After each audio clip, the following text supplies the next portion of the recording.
पौलुस कह रहा है मुझे जान पड़ रहा है कि इस यात्रा में विपत्ति और बहुत हानि आ रही है।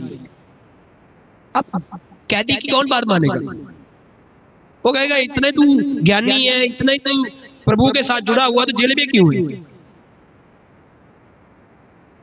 इतना बड़ा ज्ञानी है, इतना बड़ा बुद्धिमान है, इतना बड़ा परमात्मा के साथ जुड़ा हुआ, तो जेल में क्यों? परमात्मा तेरे को क्यों नहीं जेल से छुड़ा लिया? हालेलुया। कुछ लोग ऐसी बातें भी कर सकते हैं, लेकिन जब एक व्यक्ति प्रभु के प्लान के अंदर चलता है, योजना के अंदर चलता है, तो परमेश्वर उसे जहां रखता है उसे रहना होता है। हालेलुया। तो पौलुस के लिए यही परमेश्वर की योजना थी। परमेश्वर ने कहा था तुझे मेरी जगह जगह जाके गवाही देनी है, इसलिए तू जेल में रहेगा, तू सिपाहियों के अधिकार में रहेगा। हालेलुया। प्रभु ने ही उसको कहा था तू कैसर के सामने भी मेरी गवाही देगा, इसलिए उसने कैसर की मांग की थी। हालेलुया।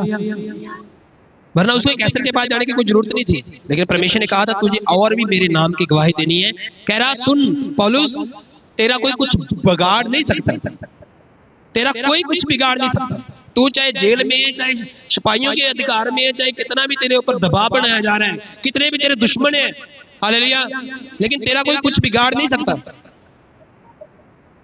प्रभु ने कहा था उसे, लेकिन कह रहा जेल से नहीं छुड़ाऊंगा अभी तुम्हें, क्योंकि तुम्हें मेरी नाम की क्या देनी है? गवाही देनी है। कई बार परमेश्वर अपने लोगों को जानबूझ के ऐसी स्थितियों में से होकर लेके चलता है, क्योंकि परमेश्वर उनसे अपना काम लेना चाहता है। हालेलुया। और पौलुस देखो, समझो इस बात को, हमारे जीवन में माड़ी सी उल्ट पुल्ट, माड़ी सी गड़बड़ी आ जाए तो हम डर जाते हैं, घबरा जाते हैं, फटाफट हम तुरंत परमेश्वर से पीछे हट जाते हैं, प्रार्थना करना बंद कर देते, चर्च से पीछे हट जाते हैं। लेकिन पौलुस देखो, पिछले 2 साल से जीवन पड़ा है, लेकिन अभी भी परमेश्वर से ही प्रार्थना कर रहा है, अभी भी उसी की महिमा कर रहा है, अभी भी उसी की बात सुन रहा है, क्योंकि पौलुस को मालूम था कि मैं जो भी हूं, जहां भी हूं, वो परमेश्वर मेरे की मर्जी से हूं। उसकी ये मर्जी है कि मैं इस जेल में रहकर प्रभु के नाम की गवाही देता फिरूं। हालेलुया।